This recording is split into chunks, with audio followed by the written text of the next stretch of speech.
Not the only one. Can we motion to congratulate Patrick on Woosa's behalf? No, I intentionally did that before I started recording. Okay. Oh God, this transcript is chaotic. Okay, I call this meeting back to order at 12:07 p.m. And we move to General Order 5.1, Amendment to Council Procedure 3, Federation of Students Clubs. Be it resolved that Students' Council amends Council Procedure 3 as presented in the appendix. This is submitted and moved by Vice President Dong. Is there a second? I'll second. Cannon seconds. So I guess, Catherine, you have first speaking right to this. Hopefully Catherine is back. Hi, sorry, my mom just called. Very inopportune time to drop off my laptop.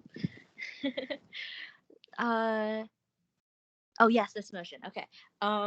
Pretty straightforward. The club's policy has not been updated since 2007. So our club's manager, Rachel, went through and just updated some things. One, to reflect some of the procedure that has been actually in place, and then two, just to modernize some of the, I guess, procedure, I guess. Vincent, go. Before I go, I think Cannon as a seconder has the right to speak before I do. Actually, Robert's rules only gives movers first speaking rights. It's a common misconception. So Vincent can go ahead. I have a few questions for Catherine. I'll type them into chat for the interest of people following, as well as just say them out loud for anyone who's connecting by audio. Why isn't the title of the procedure being changed? Like every time we say Federation of Students, it's been changed to Waterloo Undergraduate Student Association, except in the title. Why the change from? Do you want to go through one by one, or have me say all the questions? One by one is the best, I think.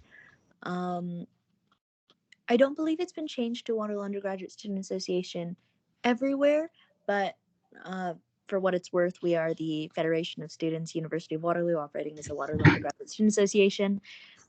So we are still the Federation, and throughout procedures, very often we're still referred to as a Federation. I think there's a couple times in this procedure where we are, and for instance, in procedure, I think 25, it's still Federation services and all that. So it's not inaccurate, and it is what it is. Is there any reason, or are you just kind of random? Just kind of rambling. There's no reason, but there's no reason to change it either. Why the change from 7 to 15 members? That has been something that we've been doing, and it's just to reflect as our undergraduate body has grown. It just slightly ups the requirement to demonstrate interest before we establish another club. For item 2A, can you explain in a bit more detail what that means? Sorry, I'm just on my phone. Could you just remind me which one 2A it's is? The one about executive officers and signing authorities, and then it says something about graduate students. That was the part I found a bit confusing.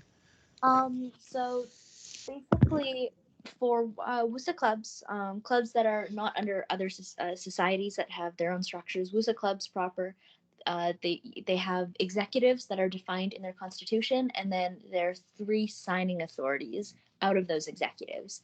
And the idea here is that we want to give undergraduate students more opportunity to have the increased responsibility that comes with being a signing authority, since these clubs are supposed to be run for the benefit of undergraduate students, and we don't want other people in the community to be taking away that opportunity from undergraduate students. So when it says other executive members of a club must be students of the University of Waterloo who are fee-paying members of the Waterloo Undergraduate Student Association, with the sole exception of registered University of Waterloo graduate students, That means that other executives, not signing authorities, can be WUSA members or graduate students. Who have paid the WUSA fee. Yes. Okay, so graduate students still need to pay the WUSA fee. Okay. For item 2C, the numbering is weird. Under recognition of clubs, 2C has a mandate which is not duplicated by any other club ratified by the Waterloo Underground Student Association on the same campus. Does this include WUSA duplicating society clubs? And also, can societies create clubs which duplicate the mandate of a WUSA club? When we consider applications for new WUSA clubs, we do see if they overlap with society clubs, but in general, because society clubs tend to be unique, so they'll be based on programs or membership is limited to members of that society. In general, it's not an issue. But it is something that we consider. And in the other direction, I don't believe that there is any restriction on that. Can I follow Steph, up? sorry, Steph, can I ask you to mute? Sorry. Can I follow up? Yeah. I believe with at least some societies, again, MASLOC, part of the process of approving a society club can be going to the VPSL. Would duplication of a WUSA club be considered a factor in the VPSL recommending a society add or not add a club? I imagine it'd be a factor in just consideration because often what we ask is not that a club doesn't get created, but that the people who are proposing this new club connect with the existing club just to make sure that the existing club does not have a problem with the establishment of a new club, and to see if there are places where maybe they can collaborate instead of compete. All right, that's all my questions. Thank you. No problem. All right, thanks both. Are there any other? Yeah, so Cannon was next. So I noticed there was a change made that initially WUSA was the one who used to provide the locks for various lockers that were booked by clubs temporarily. Now it's the onus is on the clubs to buy their own locks and provide the code to the club's manager. What's the reason behind that change? My understanding is that a big part of that is just one, it's a little bit easier for, I guess, looking after the lockers and stuff, and two, the clubs, it's a bit. They tend to be more inclined to take care of their locks if they are the ones who are owning it. Sorry, just a quick follow-up, Ben. But that does increase cost and basically what's the word I'm looking for? Redundancy of resources, because then I guess the clubs are going to use the $75 they get per term from WUSA to buy a lock, and then every club has a lock, whereas if WUSA was doing it, the only number of locks that are needed are the number of lockers. The concern would be having to frequently replace the locks. Current. Okay.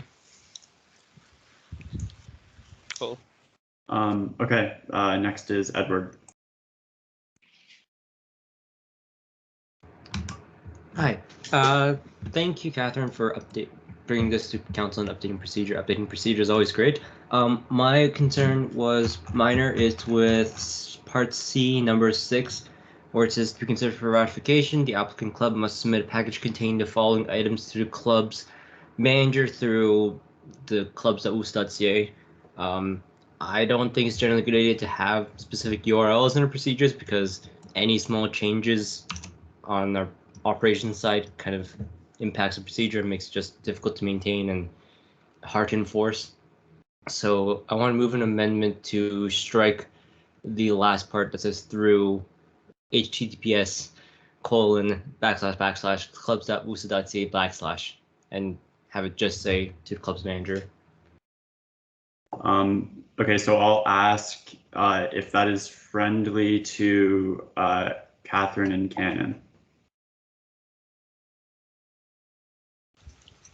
I'm That's good fine. with it. Okay.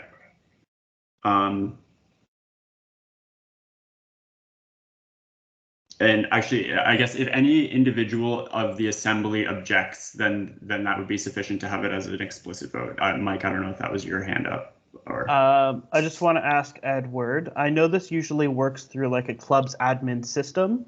Would you be comfortable with that being the language instead of just the club's manager? I guess maybe that's in too much detail, but. I don't think it really matters the method to which it's communicated to the club's manager. I'm not sure unless there's a specific reason we need to go through a specific method. Sure, fair enough. I suppose it is helpful that having it as the club's administration system is more specific than, for instance, just emailing them or booking a meeting with them. And that is helpful because there is templates and structures in the admin system that help to make the process easier. And also that is how we, I guess, distribute and allow IAC members to access applications. But I'm indifferent. So where we're at right now is so nobody in the assembly has objected to Edward's suggestion to strike the last two words, if you count the URL as a word, of the clause 6, like C6, through the club's manager, period. So that is being considered friendly to the assembly, unless Cannon wants to speak to it.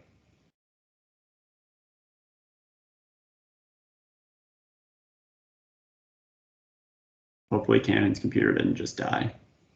Oh, sorry. I thought I unmuted myself, but I muted myself again. I was just gonna say that I would like for it to say club's admin system, because as someone who has been on ISE, the way we use it makes more sense to have as a club's admin system. Otherwise, the club's manager has to copy all the data from an email to the admin system and their template. That just increases the workload for them. And I think just saying club's admin system works really well here. Okay. So, okay. Well, I'm definitely, this is a little fast and loose with Robert's rules, but if nobody objects, then we will change the language to read through the club's admin system to replace the URL. So if anybody objects, raise your hand, put a 1 in the chat, make it known that you object, and we'll do a formal vote. Okay. With no objections, it is friendly to the assembly that that clause be thus changed. And we are back to the motion. Cannon, did you have, or I just recognized you. So we are back to the main motion with the Council Procedure 3 as amended. Yeah, I don't have anything else to say. Harleen? A really minor thing. It was section H point D. I was just wondering why the option of telephone was removed. Like Sorry, notice you're by gonna have to telephone. give me a quick sec to pull it. Oh, wait, it's here. Section HD.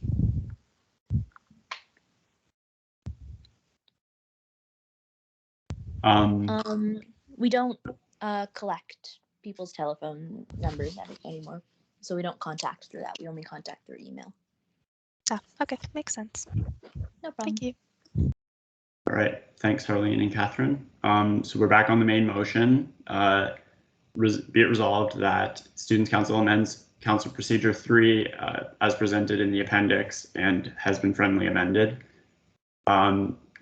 So amending procedure requires 2/3 vote in the affirmative. So I'll still do the same order. Does anybody object to the motion?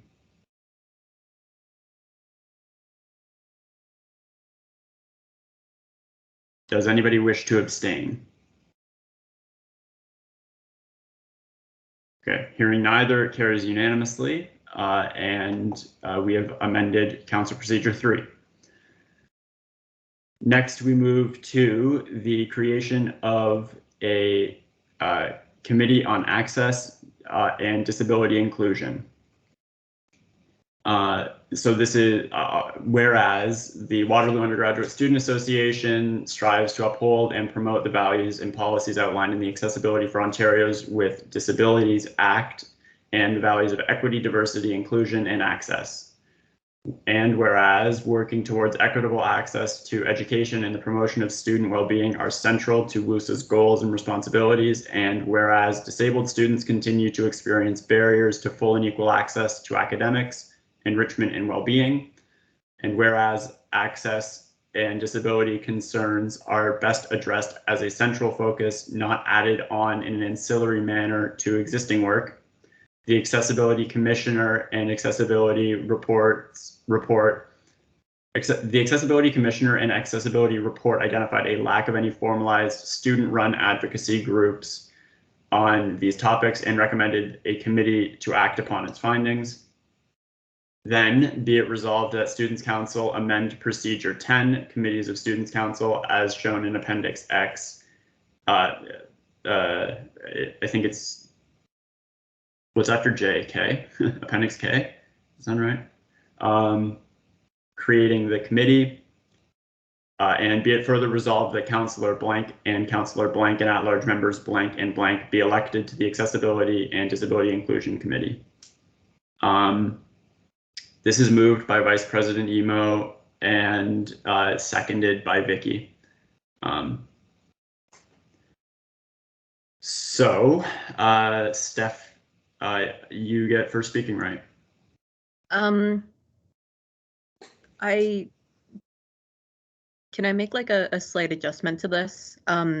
At the end of the semicolon where it says the Accessibility Commission Commissioner, like that should have been its own whereas. Okay. I mean, it's clerical. I don't think it really, it's the preamble, like it doesn't really affect the substance. Okay. And my other question for you is, as speaker, would you be able to recognize Ren Lamont as an individual who could speak on this motion? Or should I defer my time to? No, I'll recognize Ren. I guess if you're deferring your time right now, then it doesn't matter. If you No, want I was still gonna speak on it a little bit. Yeah, so as sort of outlined here, justifies the creation of such a committee. I'll say that there are probably different approaches that you can take towards achieving this objective. So the creation of this committee does not preclude a reevaluation of this committee's success in achieving its objectives. We could move back to a commission. We could create a service. There's a whole bunch of other methods that we can sort of use. A committee is just one of the approaches. So I guess I would ask like members of council when they're approving this, sort of approach it with the understanding that this is like it can be changing if it doesn't work out. So you are not forever bound to this. And then I will leave the rest of this for Ren to explain more as the person who was largely involved in the creation of the terms of reference of this committee. Okay, so are you asking to that I recognize Ren right now? Yes. Okay, yeah, please go ahead. Sure. Was there anything, did people have specific questions they wanted me to respond to, or just that this exists?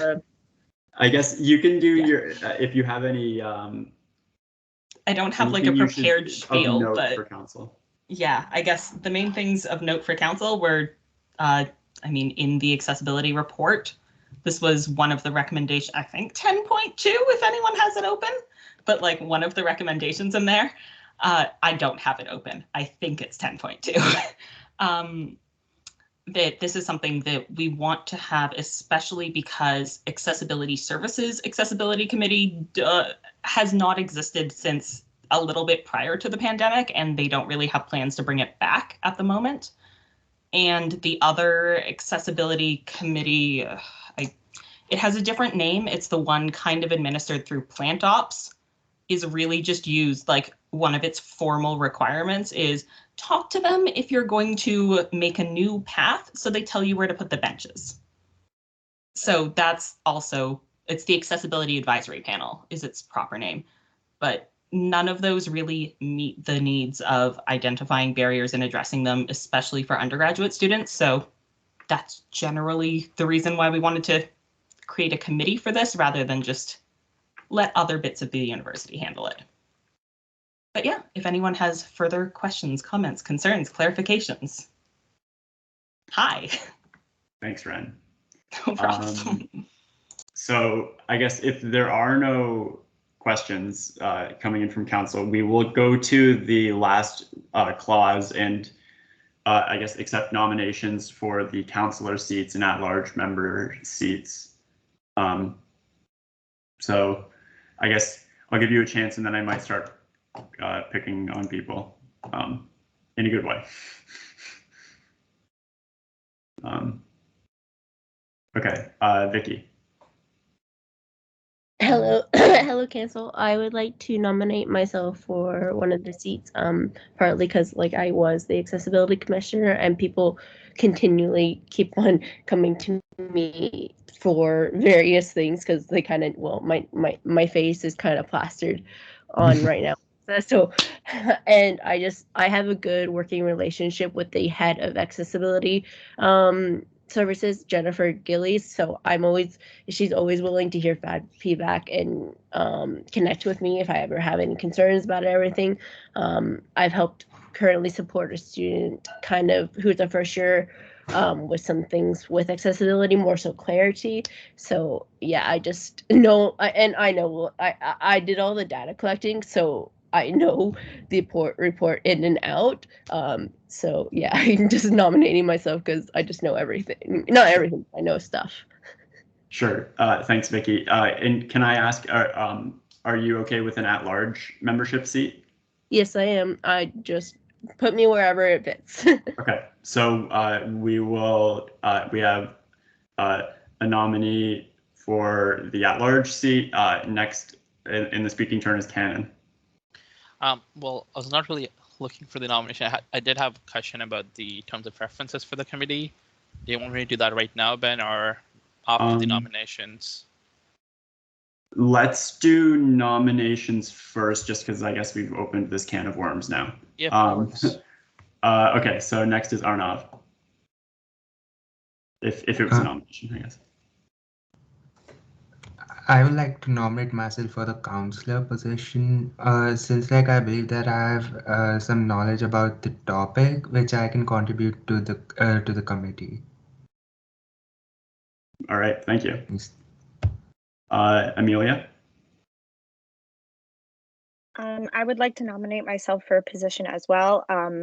I worked with Vicky in collecting the data for the accessibility report and as well contributed massively to the writing of the report.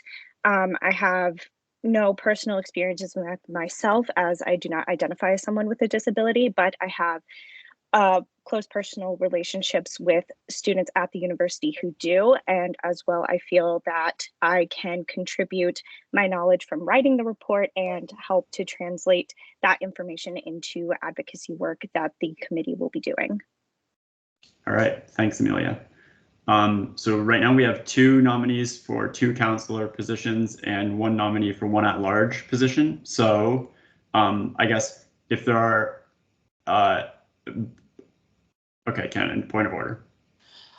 Usually we only allow counselors to sit on at-large positions if there is no at-large person like interested in doing that, whereas we haven't advertised this committee to at-large students. I think this is a bit of presumptuous of us to fill those seats with counselors right now. Okay, that's what I was going. I was going to defer that to council, but I take your point. So we can leave a vacancy for the at-large member seat for one of those seats, and I guess encourage counselors to spread the word about this and bring names forward for for September for the remaining at-large seat, and Ren has a comment. Yeah, I guess response to the point of order. The voting seats are the ones that are limited, but like as the committee currently stands, or as the terms of reference are currently written, anyone is allowed to just kind of pop into meetings. So it's not like, oh, if you're not elected, you don't get to tell me anything. Like you don't get to share any thoughts on the committee. So Okay. Yeah, if Thanks, that's Ren. helpful clarification. Yep, that works. So I guess we'll leave the one vacancy. It appears that there are no other nominations. So I will move that we fill in the blanks with Councillor Amelia Kami and Councillor Arnav Gupta and at-large member Vicky Econo for filling in 3 of the blanks. I guess we'll do like consensus of the assembly because it's easier than doing seconds and all this business. So does anybody object to filling in those blanks?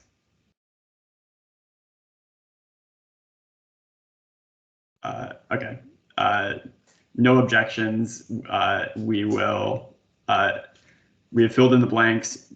They'll be voted when we finish the motion. We go back to the original speaking order, which is, I believe, Cannon and then Harleen. Yeah, this question is kind of for Ren. When you created this committee, like I see, like it's a large committee. We have members from each faculty, from each campus, and then we also have council and at-large members. Are there any concerns that we're making this a way bigger committee that we might not have enough interest in those areas? Yeah, so the reason that we included in the writing of this a really large set of people that could be included in the voting membership was essentially because there are varying people who are at different campuses and in different faculties will sometimes have very different experiences of disability on campus. So we wanted to provide the option, especially through voting seats, for them to share those perspectives and like essentially make sure something we do to fix something on one side doesn't heck up something on another side. I don't expect every single one of those seats to necessarily be filled all the time, but that was the general idea. And also I'm somewhat, this may respond to your point and may not, but I'm somewhat confident in if agendas are set well enough and meetings are run efficiently with good facilitation, the size of the meeting shouldn't prevent work from being done. And also subcommittees are a thing, formal or informal. Does that mostly respond to it? Thanks, Ren. So there are a couple of people that wish to respond to that. So we'll go to Vicky first. I also thought I would just give some more context from the report. I did try to reach out to every campus and satellite campuses to see if I could get more, but knowing the time constraint, yes, I got some responses, but knowing that it's going to be an ongoing thing as new students come in, I wouldn't fully endorse like having all the campuses, I guess, or all people not on main campus contributing, because I'm only one person. I only tried my best to get everything I could, and that's that. Thanks, Vicky. Next is Vincent.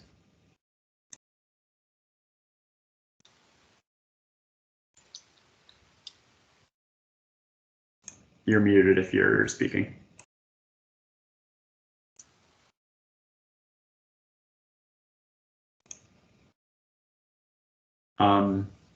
Okay. Hopefully I'm not cutting you off, Vincent, but we don't hear anything. So we will go to Cannon. Just a quick follow-up. I also saw like the number of quorum for this committee is 4, whereas I think the committee in total has, I think, 14 or 16 members. Usually the quorum is basically 50% of the seats, 50% plus 1 of the seats filled. So is there a reason that we fixed on 4 as a number for this committee? Yeah, the reason was we don't expect all the seats to be filled. No, but like usually the quorum is the number of seats filled, 50% of that plus 1. Ah, So it's like only okay. 10 seats filled, then it'll be 6 people quorum. Can I ask Steph? I Call a friend. Can I respond? Yes, yeah, Edward, go ahead. So not all committees of student council actually have that 50% as quorum. For example, the Education Advisory Council has 1, 2, 3, 4, 5, 6, plus 6, 12, about 14 members as well, but their quorum is 6 members. So the 50% is not a absolute in our own procedures. We can lower it whenever we see fit. And in this case, I think there's reasonable justification that we're not expecting the full complement of this committee. We're expecting more reasonably around 8 people.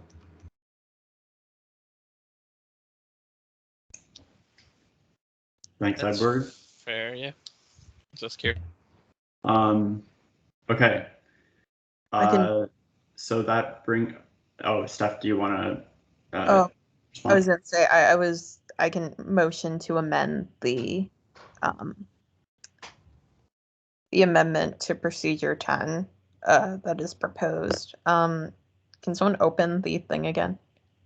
Bumping quorum up? Yes. Would you prefer that it be set to match EACs, or would you? I don't know. Does anyone have opinions of whether or not it should match EACs, or whether or not it should be the 50% plus 1?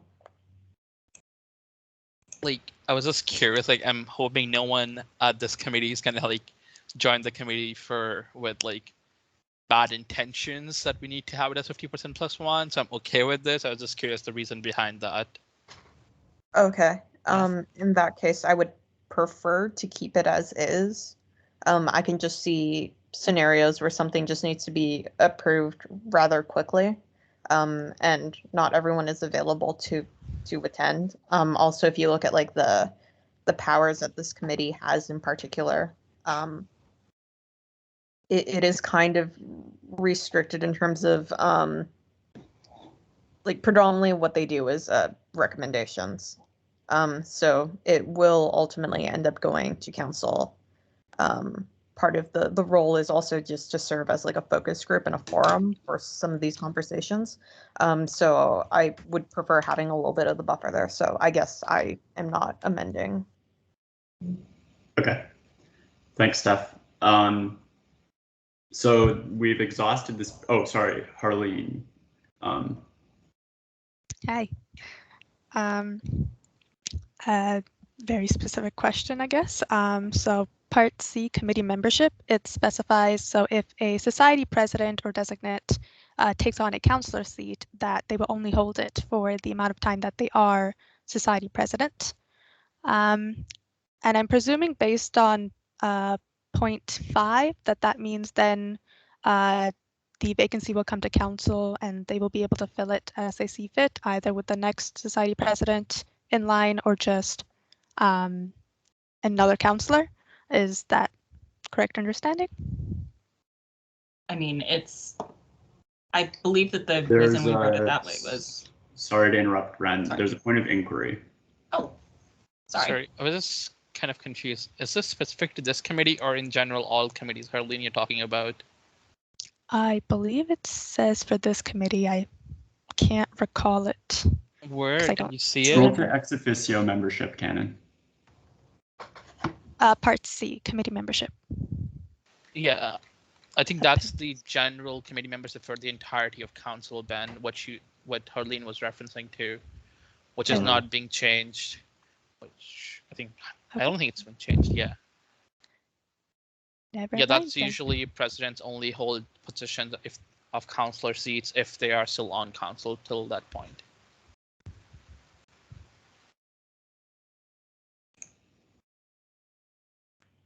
Does that answer your question, Harleen? I think it makes my question irrelevant. Okay. I'll admit I'm a bit lost. Can I go at this? Sure. So what I think, and not to put words in your mouth, Harleen, that like, oh, okay, this is just part of procedure more generally.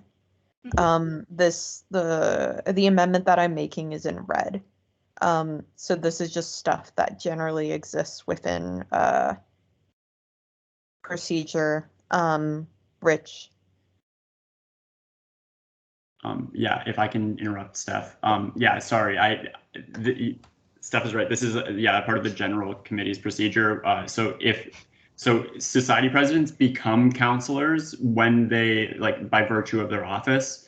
But let's say president of SciSoc is elected to whatever committee, and then they cease to be president of SciSoc, they cease to be a member of that committee as well, because they were unless they were an at-large member, because they are no longer a counselor. So they can't hold a counselor position. The seat on the committee becomes vacant, and the vacancy comes to council for a decision. Hopefully that clarifies. That makes sense. Thank you. All right. Sorry about the confusion there.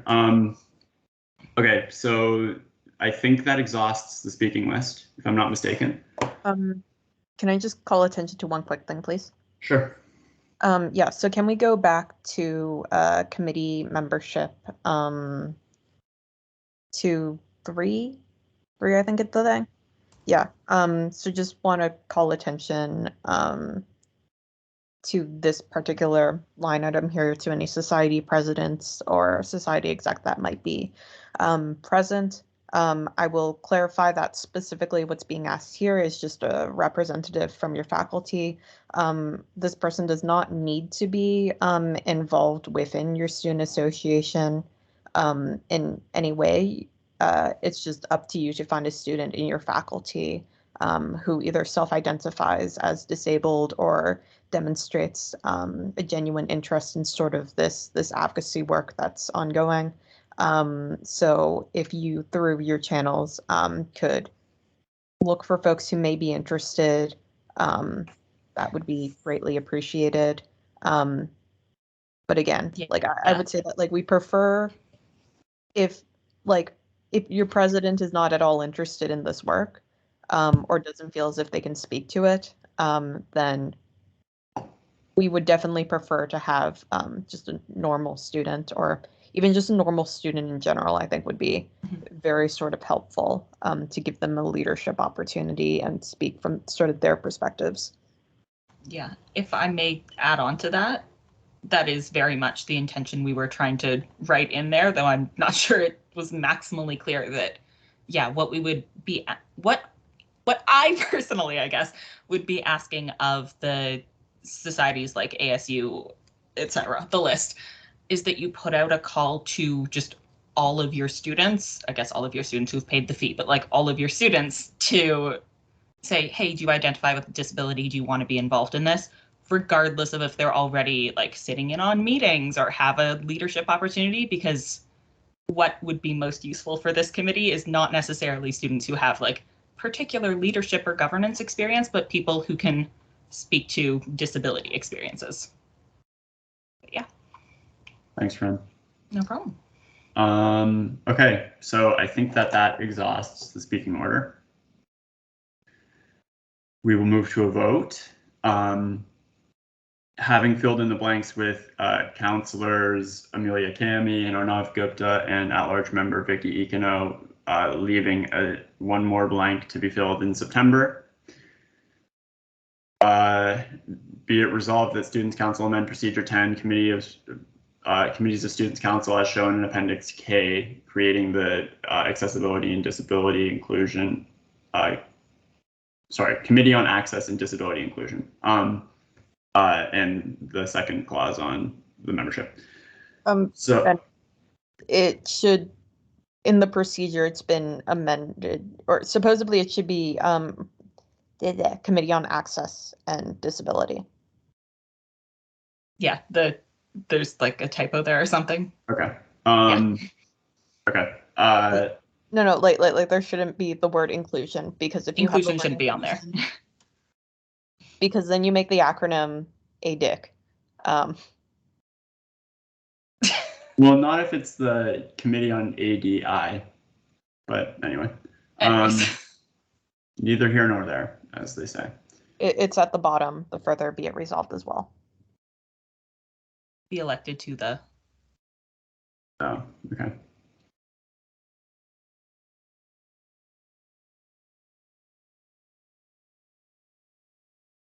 These are friendly amendments. Yeah. Unless someone is very attached to Horrible acronyms. Yeah. Okay. So we will now vote. Does anybody oppose the motion as clarified? Does anybody wish to abstain? Hearing neither, that carries unanimously. And congratulations to the members elected, and job well done to everybody that's worked on this. We will move to the report on transgender and racialized student experiences with campus wellness, as in Appendix L. there's a Be it resolved that the Student Council accepts the report on transgender and racialized student experiences with campus wellness as presented in Appendix. This is moved by Vice President Emo. Sorry, there's a point of privilege. Dial-in number for this meeting, it should be at the bottom of the invite, like the if you give me a second, Jay, I can put it in the chat if that works for you.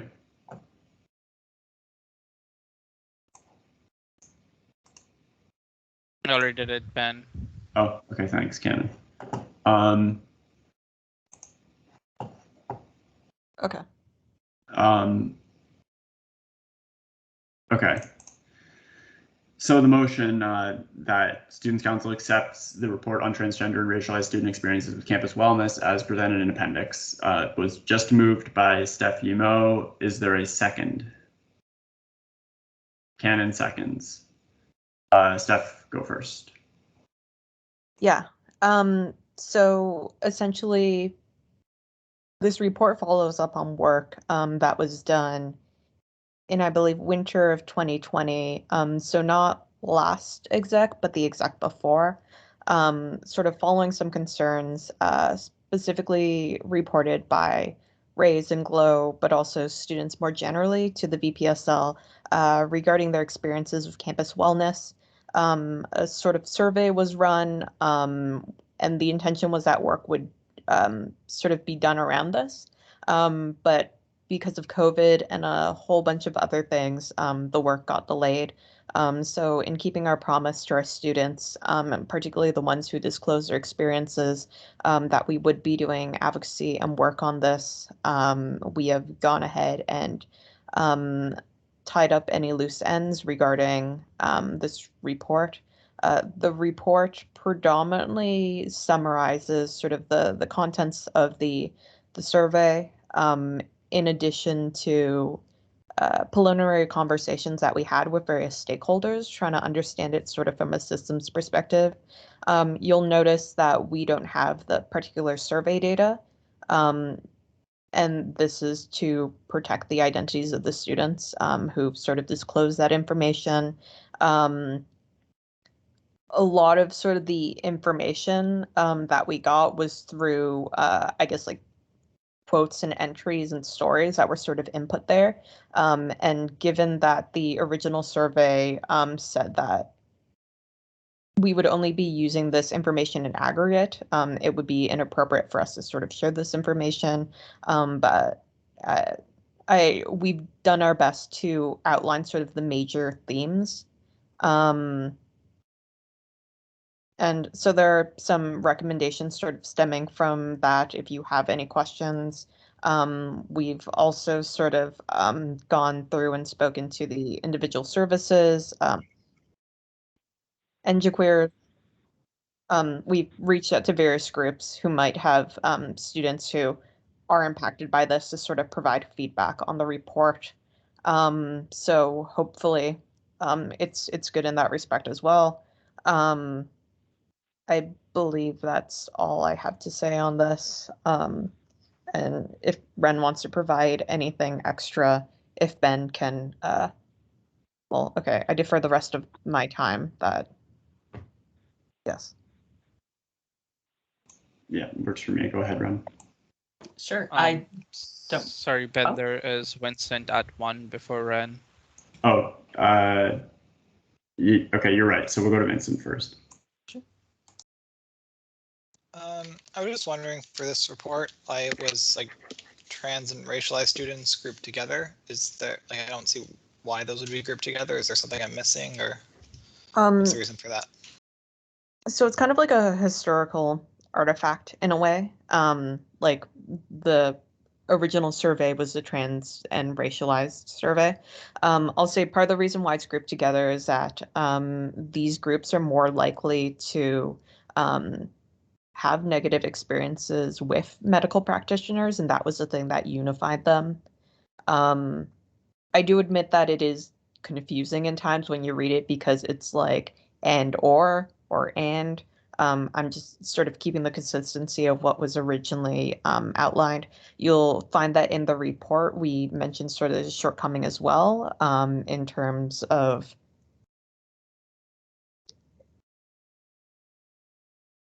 this is difficult to describe. Ren could probably speak on it a little bit more, but long story short, historical artifact, and also they're united by the fact that they often are abused or belittled by medical practitioners.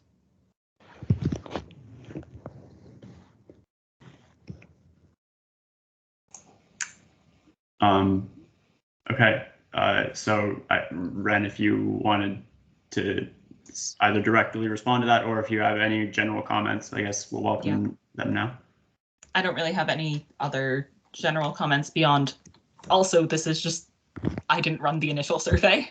The survey data and the bits that we started advocating on and having conversations around were around both trans and racialized things, like issues at the same time. And kind of, I tried to keep the very separate bits separate in writing the report, but there are a fair number of overlapping, not at all the same concern, but overlapping interventions to concerns that are shared across trans and racialized students as groups. But yeah, if you have further questions about that, I'm happy to speak to it.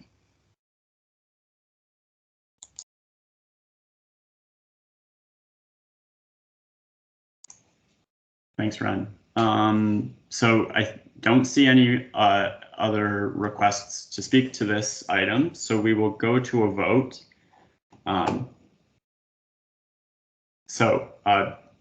Be it resolved that Students' Council accepts the report on transgender and racialized student experience with campus wellness as presented. This was moved by Steph, seconded by Ken, and I think I recognized, even though Vincent tried. Okay, does anybody oppose the motion as read? Any abstentions? That carries unanimously. And we move to item 5.4, approval of policy 73, online proctoring technology. Is that like Halo? Like, what is that, Ken? I'm just gonna pop out. If anyone has any further questions that they think of or like wants to chat about the things in either of those points, email me, I guess. Thanks, Ren. Thanks for having me, recognizing my speaking privileges. And see ya. Thanks, Ren. Okay, so emphatic second from Vincent. Whereas Students' Council accepted the first reading of policy 73 at the July meeting, be it resolved that Students' Council approves policy 73 as presented in Appendix M. So this was moved by Stephanie Mo and seconded in all caps by Vincent. So Steph, take it away. I feel like I don't want to hog Vincent's glory here, so I will let him speak to it. Sure. Is my audio working? I was having some difficulties earlier. Sorry, Vincent, you're very, very quiet. Now, can you hear me? It's getting better. Now? I think that's probably acceptable, yeah. All right. So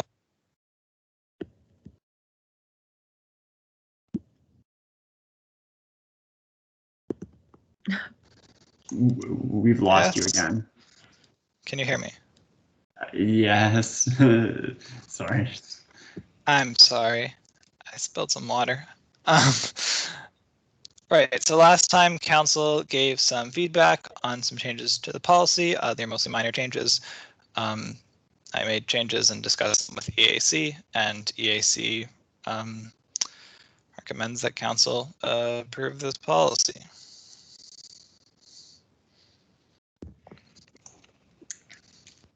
All right. So now Steph would like to speak. Sorry, I wanted to give Vincent the first go. So Zeft. Huh, interesting. Sorry, I got very distracted by the misspelling of my name. Yeah, so previously this went for first reading at council. General feedback was provided in terms of sort of how strong some of the words being used were, and if that might impact sort of our ability to maintain good relations with different campus departments. So we made changes to that. We also made changes in cases where it might be of students' interest for proctoring software to exist.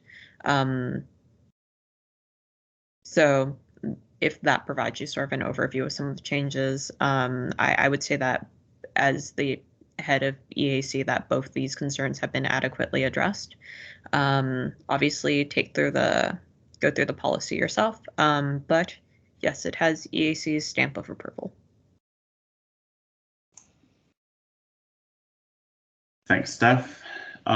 So if no one else would like to speak to this item, then we will take it to a vote. Does anybody oppose approving policy 73 as presented? Any abstentions? Hearing neither, it carries unanimously. Vincent would like his vote noted in favor. And congratulations on a job well done. Thank you for your work on this, Vincent.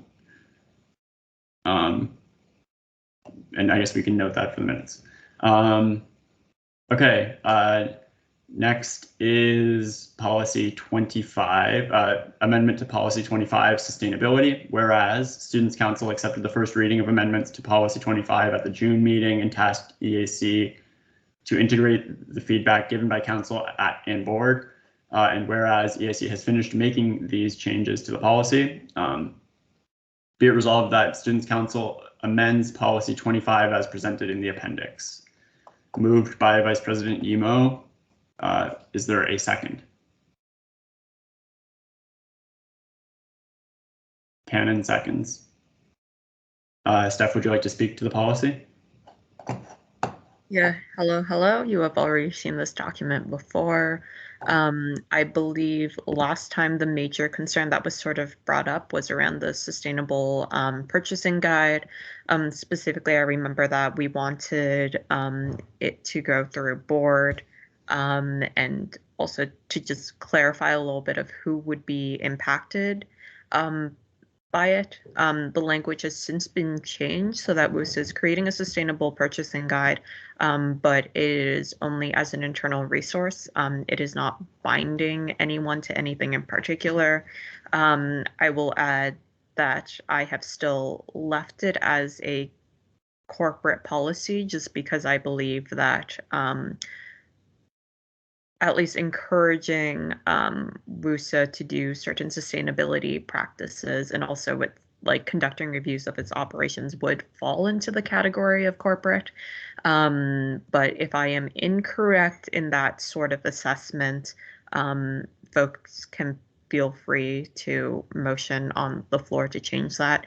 But the writing of this has been sort of reviewed by board and EAC and other groups who would be impacted by it. So I would say it's a very strong policy, and I would like to thank Michelle, our outgoing sustainability commissioner, for all the work she has put into putting this together.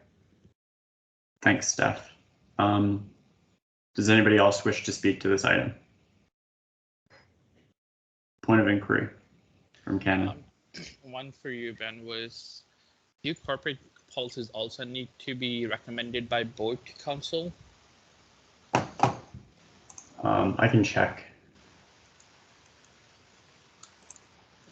Sorry, I just remember this is a corporate policy now, and now someone's like, I don't remember this anymore.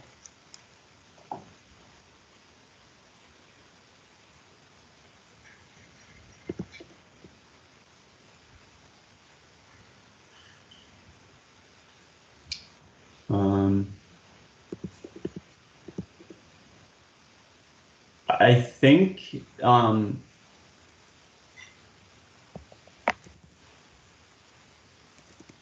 I don't think it necessarily needs to originate at the board. The creation of policies, so policies may only be proposed to council by committees of council, the executive, the board of directors, or by councilor sponsored proposals, which this was.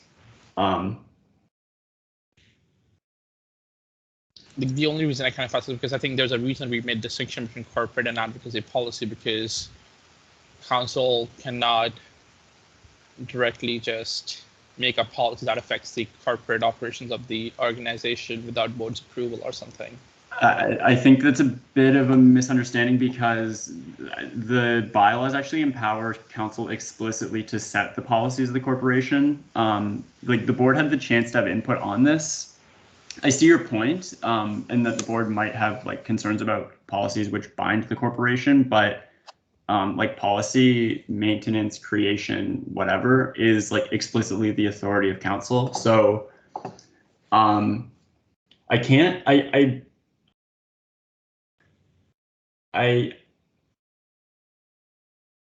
see what you're getting at, and I think that I had that conception at one point that corporate policies had to be approved by the board, but I don't think that's actually true.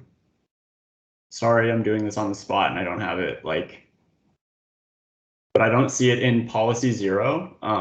I don't see it like referenced. So I think that like council, I think it's in order for council to pass an amendment to this policy right now.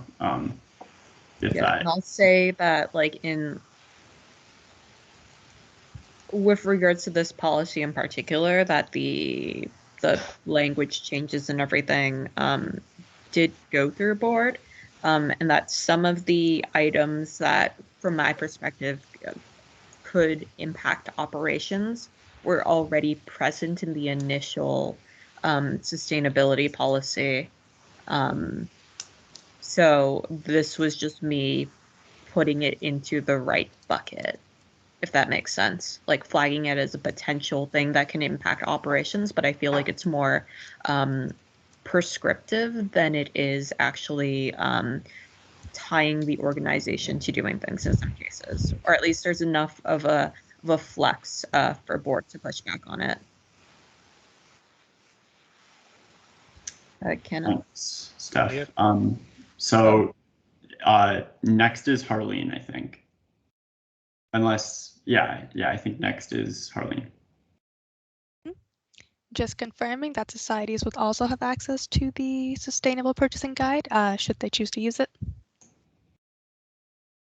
That would be more of a Catherine question. I think this was sort of discussed at EAC stuff, where the idea, again, because the question arose, like, if this is binding WUSA, quote unquote, like legally the societies are WUSA. So does it mean that it's like binding the societies? And we had this whole discussion, but I think the idea, just as this can be a resource to WUSA internally, like WUSA proper, so to say, equally it can be a resource to the societies to help them think about sustainability in their activities. Thanks. Just because it's not necessarily binding anymore, but yeah, just confirming that. All right. Thanks, Harleen. So next is Canon. Yeah, this is like my mind is not remembering things right now. At the last meeting, I think we discussed this, but like, will the sustainability guideline thing manual need to be approved by council/board, or is it just an internal thing? Because if you're adding that as a policy, kind of like, does it need approval from us?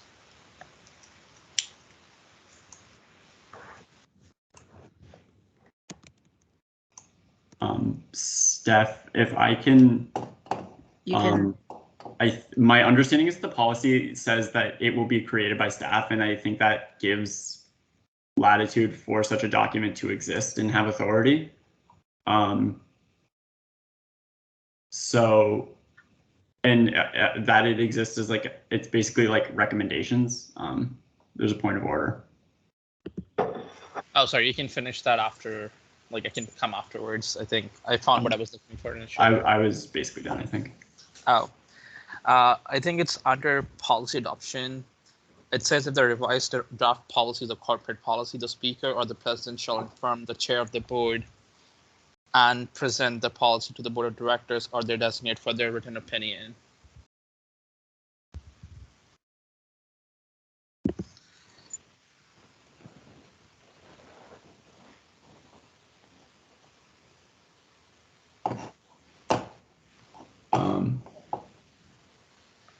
Yes.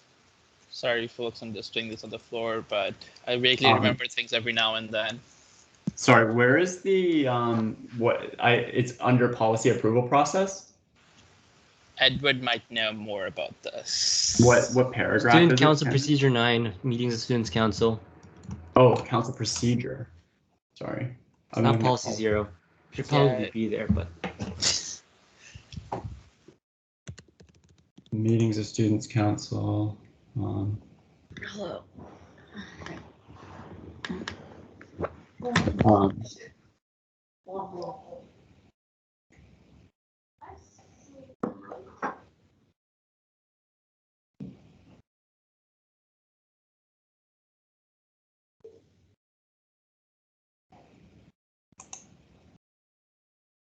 Okay, so all proposed corporate policies or non-editorial amendments shall first be reviewed by the board of directors or their appointed representatives before such a policy goes to vote at council. So, okay. So board has not looked at it since the most recent set of EAC amendments. So then this is not in order to exist as a corporate policy. So our options are to dispose of the item and not amend the policy, or to change its classification to exist as an advocacy policy, or to suspend procedure 9 for that matter. Cannon? I was just going to say, I would like to table this to the next meeting so we can get the board's written approval or consent or whatever. Okay.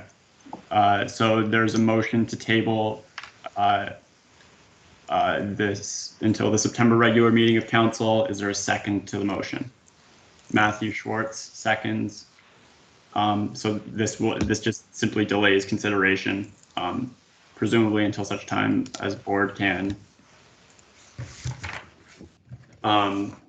get an opinion on this. Okay. So Cannon, would you like to speak to the motion to table? I think it's pretty self-explanatory, like just Okay. following procedure, and board has the latest version for their consideration before we actually approve it as a corporate policy. Okay, thanks. Next is Vincent.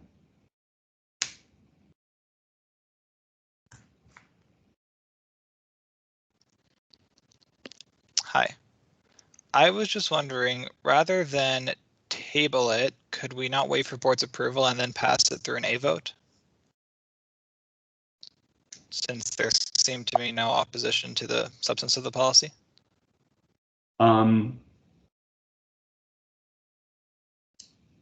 So, okay, I guess what, okay, that could be done. I guess the first, so what I'll say is that because we're considering the motion to table presently, we should decide that question first. So if you want to, the thing is in evoke, it just gets a little organizationally complex. Is kind of my concern, if I'm being honest, which I guess the chair is supposed to be neutral, but I guess I would advise that if you want that to happen, to vote against the motion to table, then we could do a motion to approve subject to an e-vote or something like that. But right now we have to consider the motion to table is sort of where we're at. Cannon has a direct response. Yeah, I was just going to say, like, we're in no really hurry to actually update this policy. Like, it's not something that we need to right now, or today, or in like next week. It can come to council at next meeting. I can add it as a consent agenda because no one has any issues with this. It will take less than a minute at next meeting to approve it. And it saves resources for Ben or me to like organize the e-vote, send out a form, then send out another email to council saying it passed or not or whatever. And let us enjoy our holidays, folks. That's it. Thanks, Cannon. So we're still on the motion to table. So I guess the question before council is, do we delay considering this until September after board can form a written opinion, or do we do something at this meeting about it? So the motion to table, we will finish the item today and consider it again next month. So everybody's clear. On the motion to table, does anybody oppose?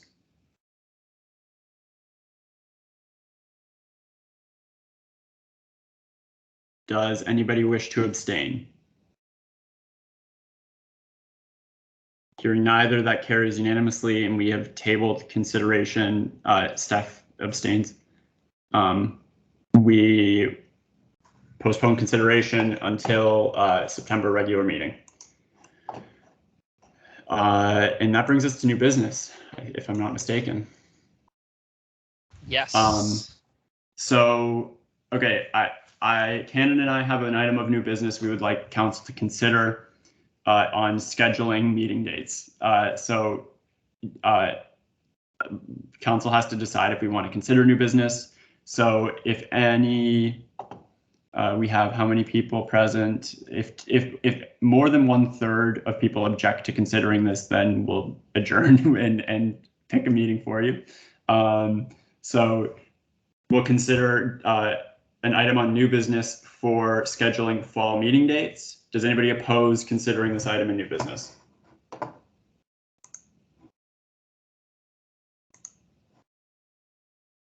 Edward opposes. Oh, bloody hell.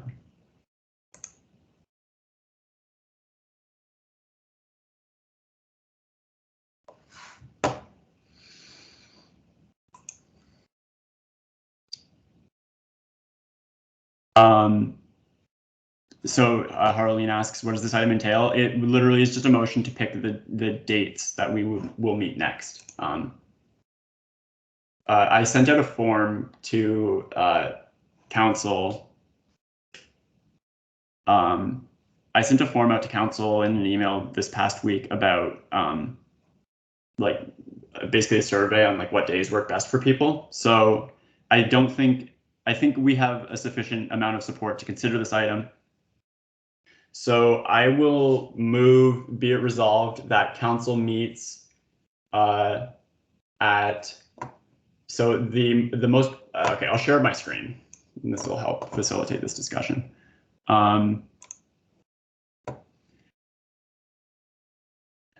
Bear with me. We're almost there, folks. The most popular time to meet is at 10 a.m. Based on the 22 respondents. Okay, you should be able to see my screen. So 10 a.m. is the most popular time for the September regular meeting. The 26th of September was the most popular date. October 24th was the most popular date. November 14th and 21st were tied, actually. And December 5th was the most popular date for December regular meeting. So I guess the only thing we have to decide now is between the 14th or the 21st of November. I might suggest the 14th of November as a better date because we're meeting rather early in December just to spread it out. Steph, do you know when Advocacy Week is?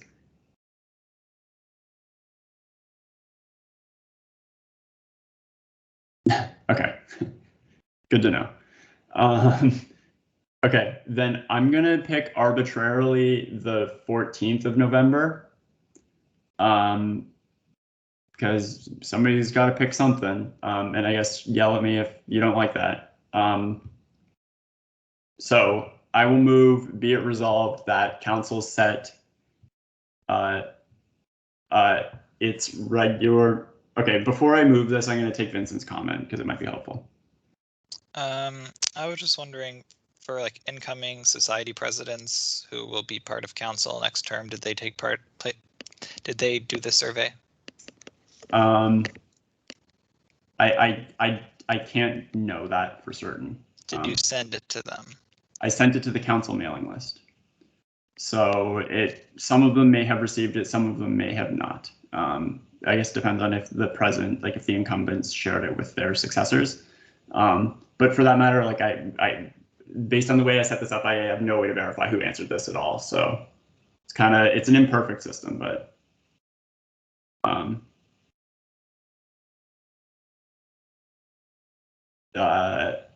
of course, council is free to reject these dates. Like this survey bears no bearing. It has no bearing on what the decision council needs to make. But I will propose, or I will move, be it resolved that council meet at 10 a.m. on 10 a.m. Waterloo time on Sunday, the 26th of September at 10 a.m.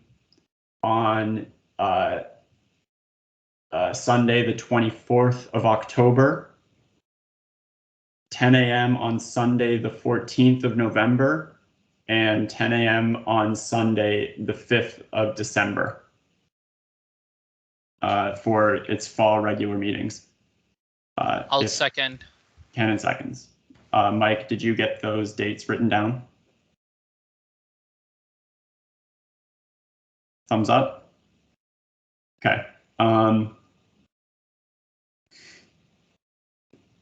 I won't recognize the Steph's point of inquiry. This is it, Jaskrin, it's at 10 a.m., not 10:30. 10 a.m. was the most popular answer. We'll send out meeting invites, so it'll be in your calendars.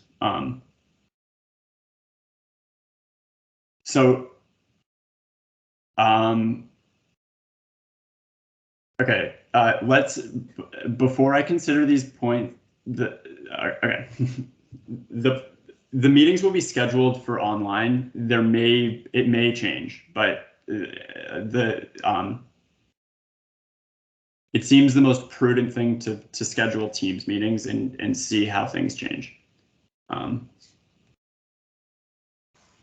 I guess stay tuned. I don't have a very satisfactory answer to that.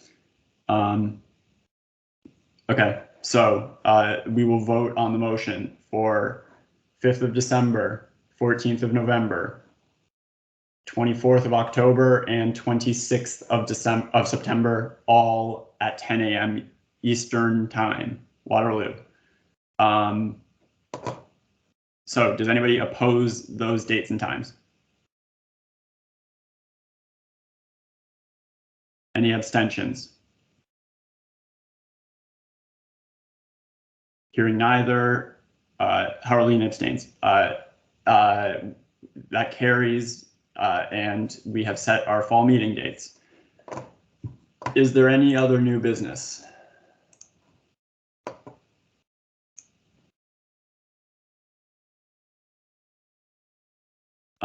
Okay, announcements. We have meeting dates for the fall. I adjourn the meeting at 1:22 p.m. Wait. Register to vote. Oh yeah, sorry. Announcements. You better vote in the federal election. If you are eligible, of course. If you're not eligible, find a way to vote. Do it. No, That seems not say shady. that. Stop recording. Voter Stop fraud.